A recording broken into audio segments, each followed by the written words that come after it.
morning, everyone. Thank you so much for joining us this morning. My name is Tim Sink, President of the Greater Concord Chamber of Commerce, and delighted to welcome a special guest here with us today. A little bit of housekeeping. If you need a cup of coffee or water, there's some right down here.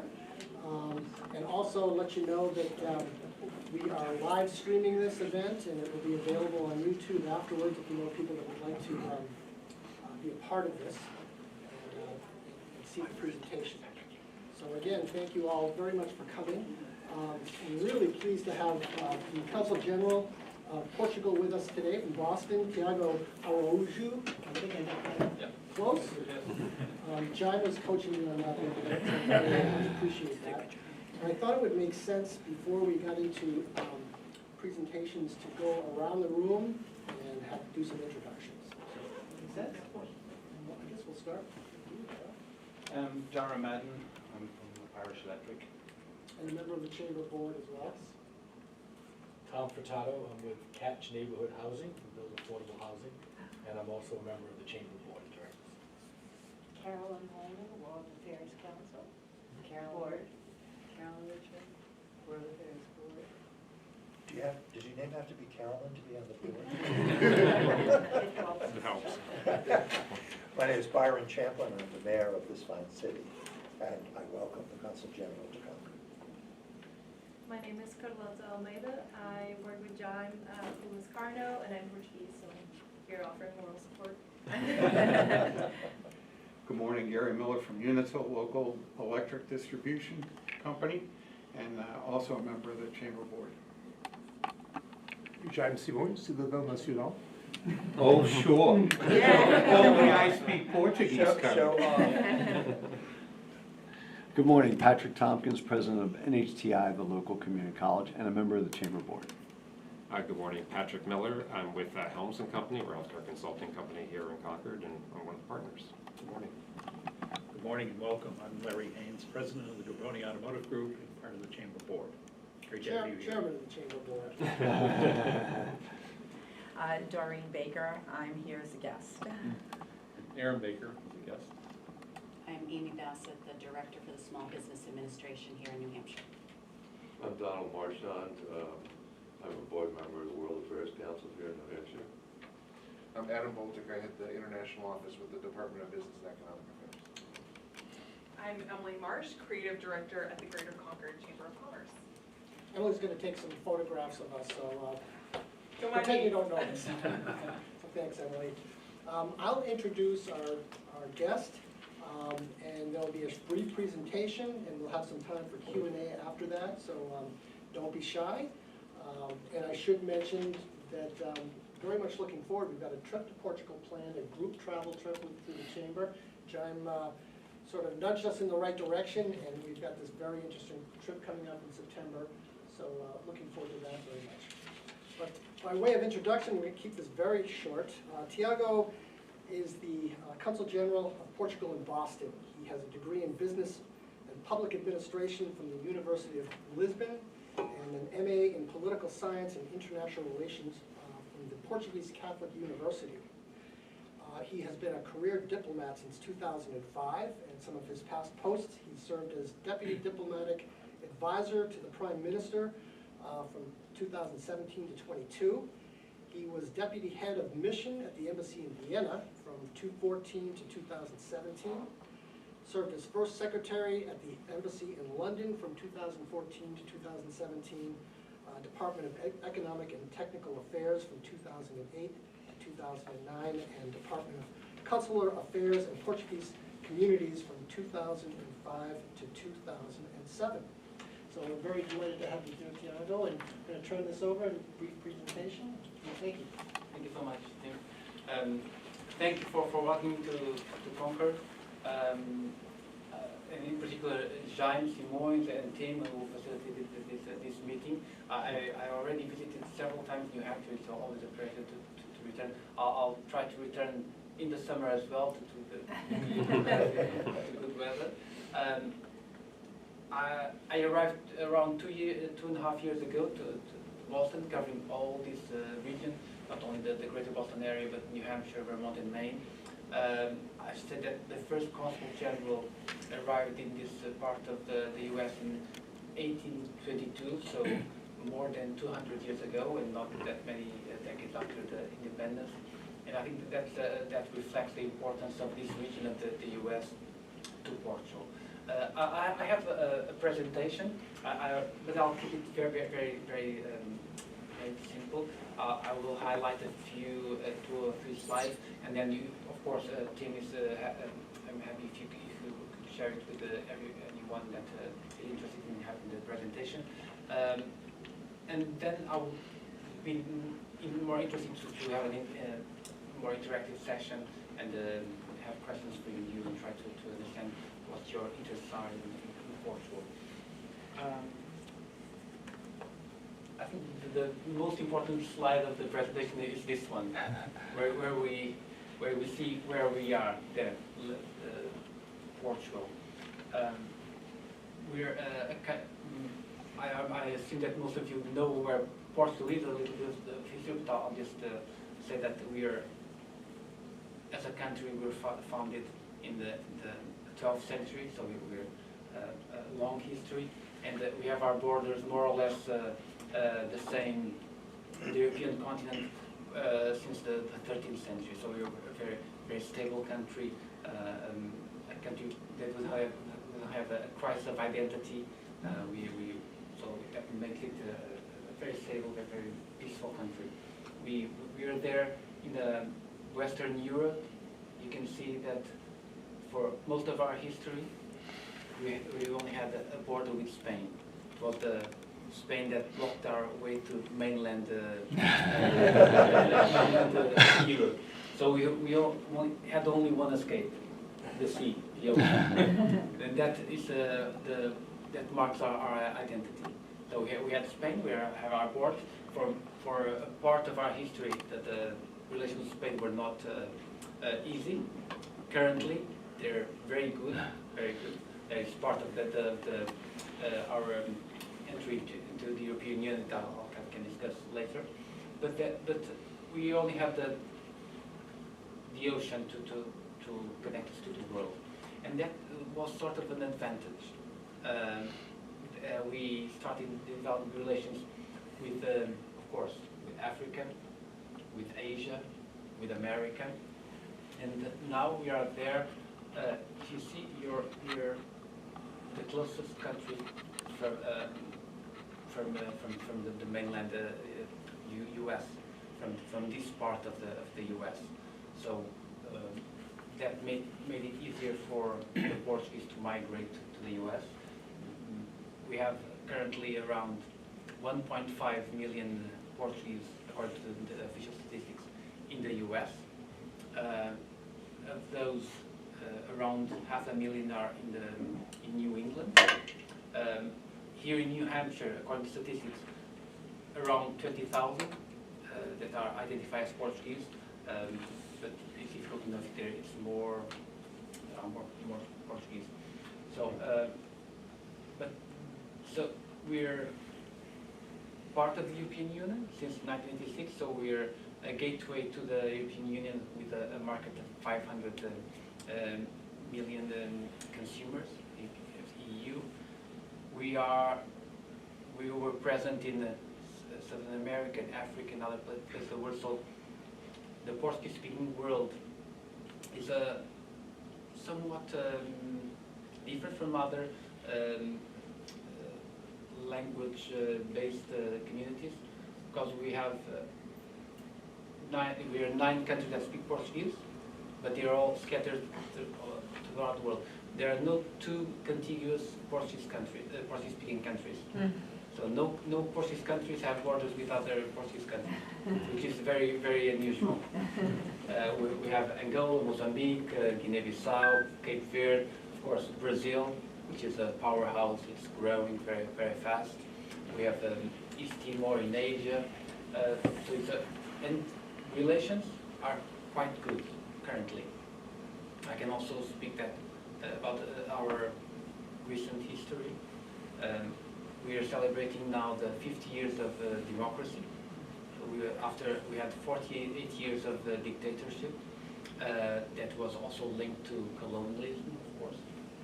And then in 1974, that we celebrated last year, and we still celebrate this year, we had a democratic revolution.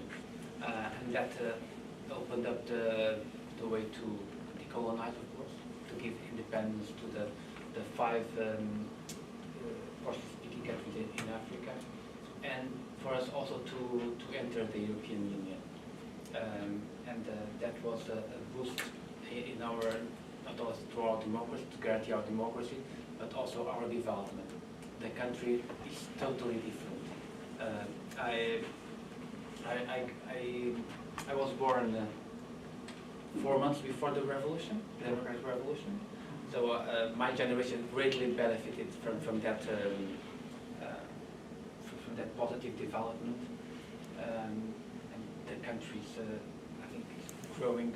It was a very agricultural based country, a very backward country, and in this last 5 decades we've been able to diversify our economy and establish links with the other European countries and with the US.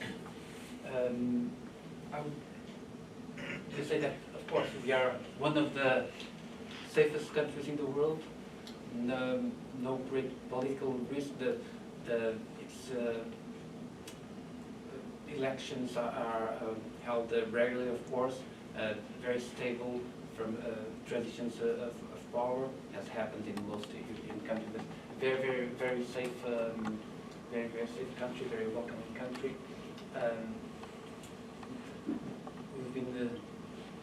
We faced huge difficulties with the financial and economic crisis, 2008, 2009. But we were able to stabilize our finances, and currently I think we are one of the success stories in Europe. The growth in Europe is not very high presently, but I think we are able to have a good outlook on the future. What can I say more? I would say that relations with the US are very good, and in our history we also always tried to have very close relations with the main maritime power of each era. For several centuries it was the UK, Britain. That was a guarantee of our independence. And we still have very good relations with the UK, our oldest ally. But then after, of course, the 20th century, after the Second World War, the US became the powerhouse that it is today, the main maritime power. And our relations with the US are crucial. We are the founding member of NATO. We have a huge Portuguese community here. And I know that both in Europe and in the US, there are currents of thought that believe in Europe that we should acquire more strategic autonomy, which is important. And in the US, some currents of thought that think that the US should think more about Asia, the Pacific. But I think coming from Portugal and looking at this coast of the US, I think it makes sense both for Portugal and for the New England states to renew Atlanticism, to understand that much of our security, of our prosperity, is linked both the US and the European Union. So I'll be very happy to answer questions, try to answer them. If I don't have the correct answers, I will, of course, I'll ask my colleagues in Lisbon to help me, and then I'll convey the data to you. But I'm very happy to answer questions, also to receive your visit in Portugal when you're feel that you can do this. Thank you. What are Portugal's primary economic ties to the state of New Hampshire? The state of New Hampshire, we have commercial ties. I think we have a surplus trade relation with New Hampshire. I checked, and it's one of the most Portuguese traditional products, which is footwear, shoes. It's half of the exports to New Hampshire. And the other way around, if I understand correctly, I think the main exports are to Portugal from New Hampshire are linked to computer items. Software, hardware? Hardware, I think mostly hardware, yes. Thank you. Yes, but half of, I was surprised, half of our exports are footwear, shoes. The other is, I think, steel and things like steel materials. Thank you. Question. I had the privilege of visiting the Azores a few years back. It was a wonderful trip. Really enjoyed it. And I see that it's like autonomous, but it's part of Portugal. Can you talk a little bit about the relationship between the Azores and Portugal? No, of course. We have two sets of islands, which is the Azores and Madeira. They're until 1974, it was all Portugal was thought of as a one unit, even the colonies in Africa. Of course, when we decolonized, we gave independence to the country in Africa, but the Azores and Madeira, they were uninhabited when they were discovered by the Portuguese. So the population is well, Portuguese coming from mostly from the mainland, of course from other countries as well. In some parts, in some islands, even from northern Europe, that they settled there in the Azores. But so they have autonomy because they are the mid-Atlantic. Let me try to get the. So if I can. So the Azores are right here, the middle of right here, in the middle of the Atlantic. So closer to Portugal, but halfway, more or less. Halfway to the U.S. It's 9 islands, 9 beautiful islands, each one very different from the other. And the relations with the U.S. Are very good, not only because most of the Portuguese in New England are from the Azores, but also during the Cold War, the Azores was strategic to NATO and to the U.S. One of the most important bases, U.S. base outside the U.S. was there in the Azores. So the planes that would go to Europe, they have to stop somewhere, of course, in the middle of the Atlantic. That they had the Azores. So it's 9 islands, very different from the other. And if you have the opportunity to visit them, they're beautiful. But they're part of Portugal. They have autonomy because they are very far from Lisbon, but they're also far. Referred to as the Hawaii of the Atlantic or something like that, because volcanic island, it is beautiful. Yes. Yes, in the weather is not as good as in Hawaii, actually. It's very good. The ocean is beautiful. In the summer, the water is. I'm not sure if you visited Portugal.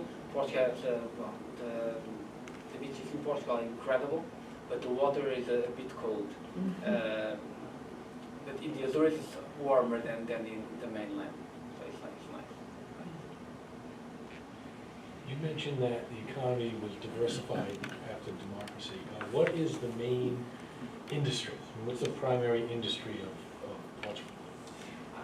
It's quite diverse, so we don't have the main industry, but I will highlight a few of them. One is in particular in this past years, tourism. It's been growing exponentially, tourism. I think we benefited also from development in other parts of the world where it became unsafe to travel, like in northern Africa and other places.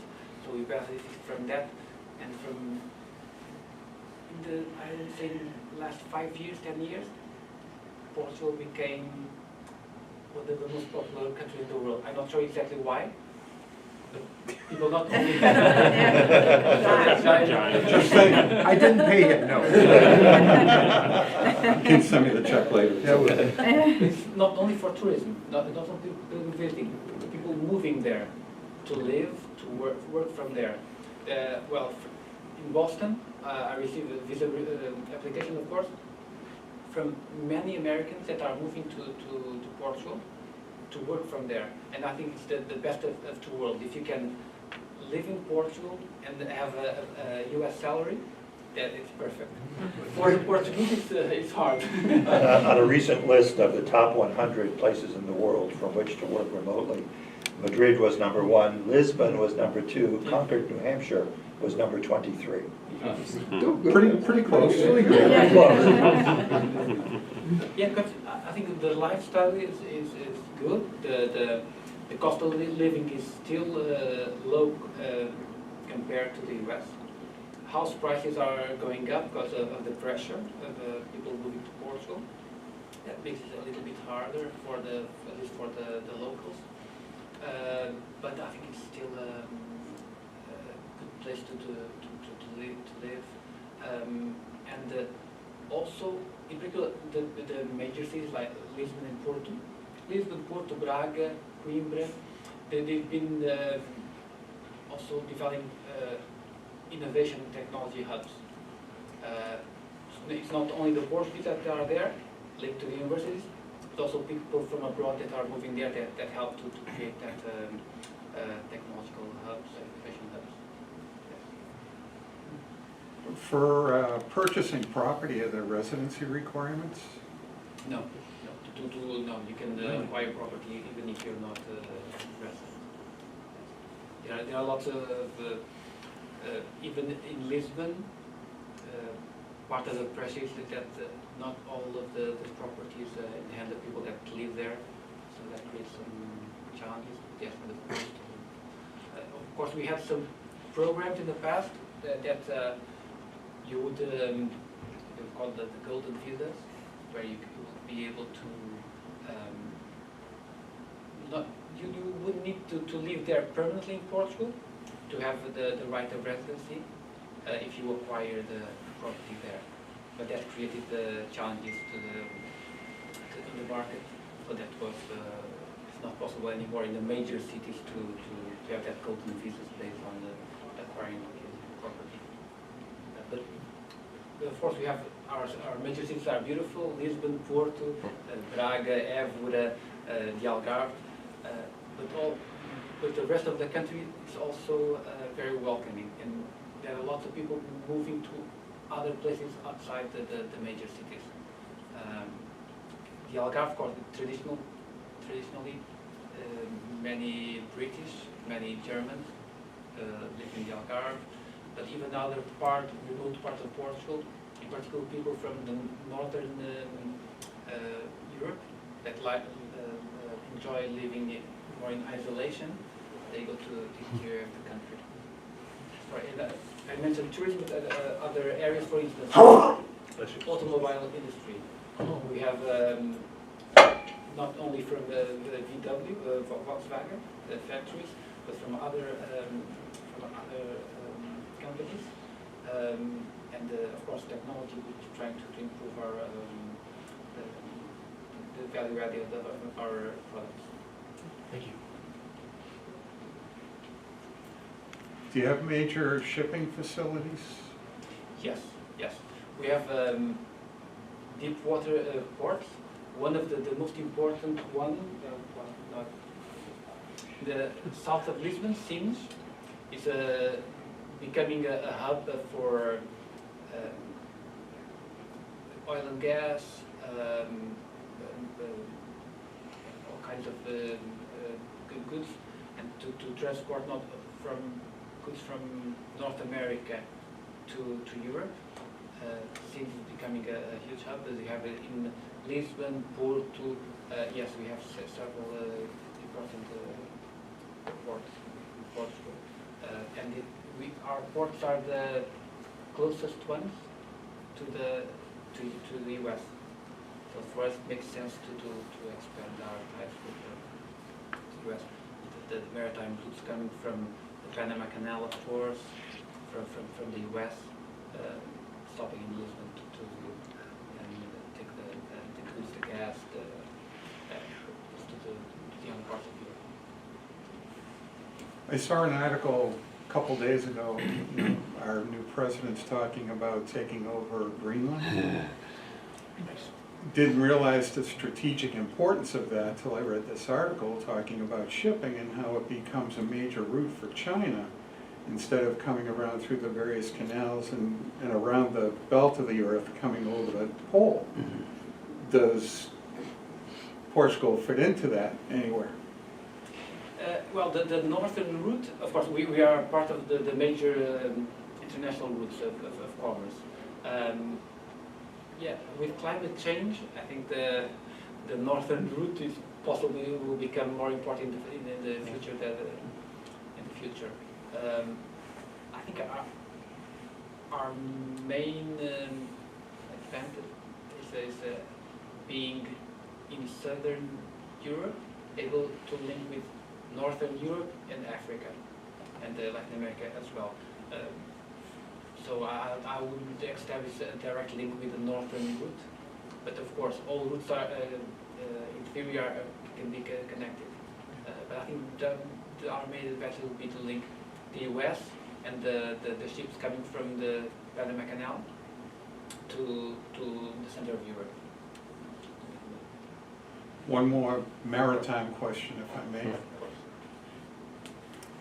On the leisure side of things, catamaran rentals, is that a big part of the leisure world? Or is that too granular a question? Do you have business expansion interests here? You know, Byron, any opportunity in the wind, buddy. You take a look everywhere.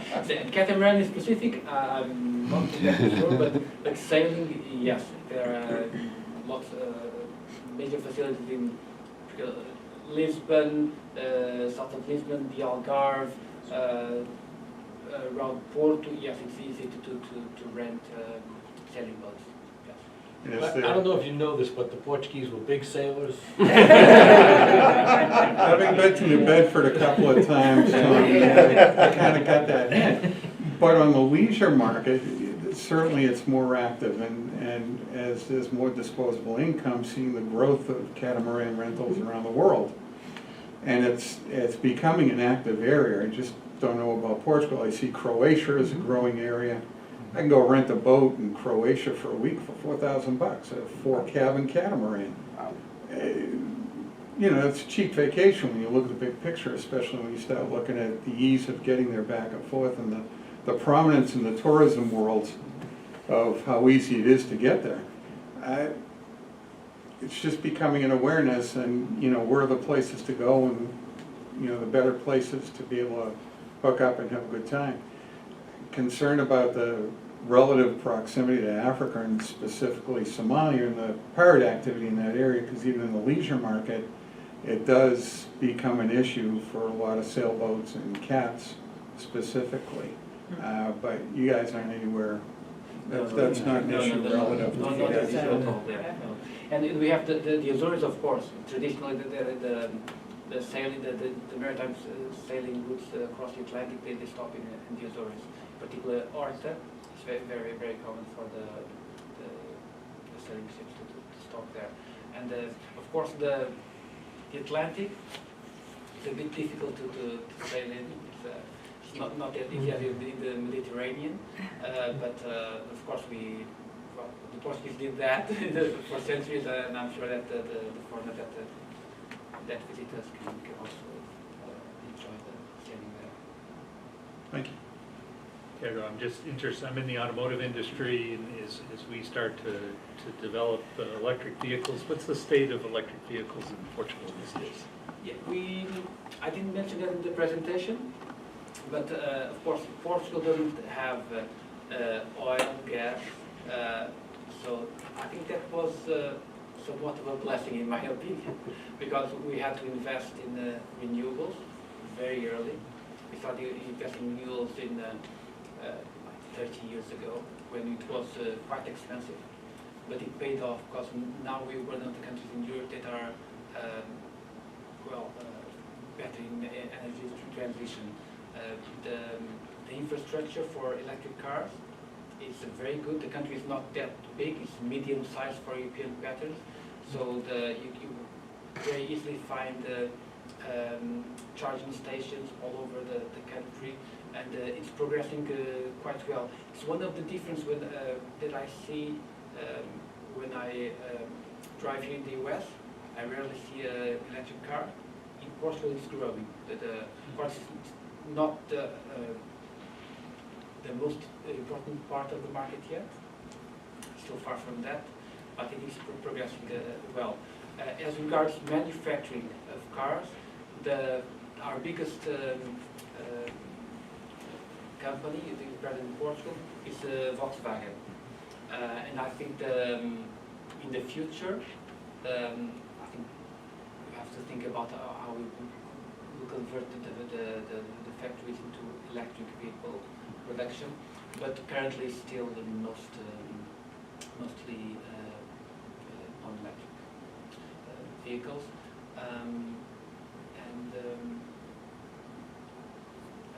Yes, something that I would like to add. Yes, exactly. The production of electricity in Portugal currently, most of it is from renewables.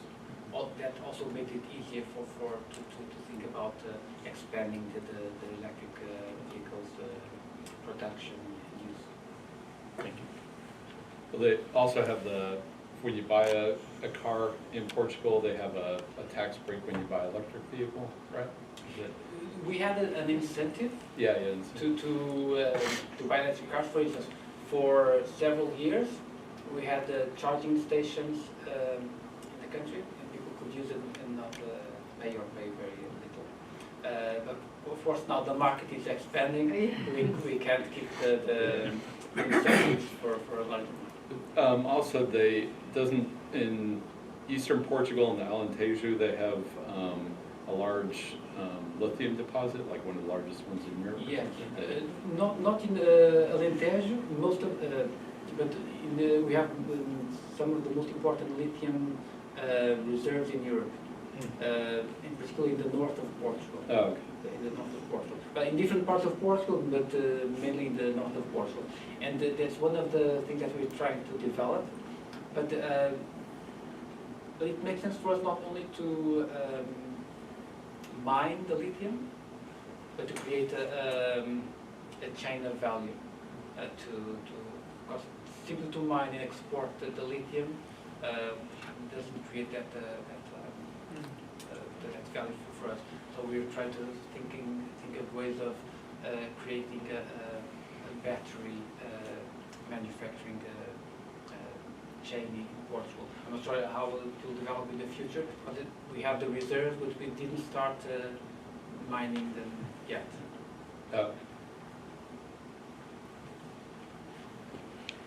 You mentioned lithium mining. What are some of the other opportunities and successes in Portugal today?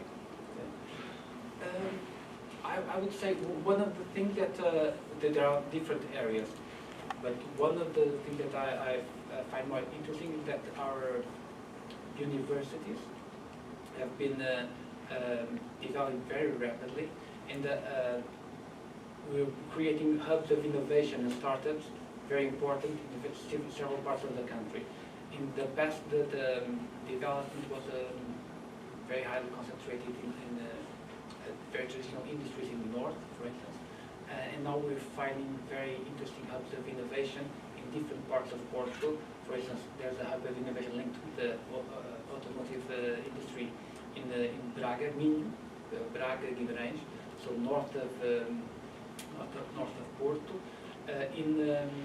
Close to Coimbra, we have a hub of linked to the life sciences, biotech. It's not, of course, not as big as the one we have in the Greater Boston area, but very, very interesting developments, and in Lisbon in different fields.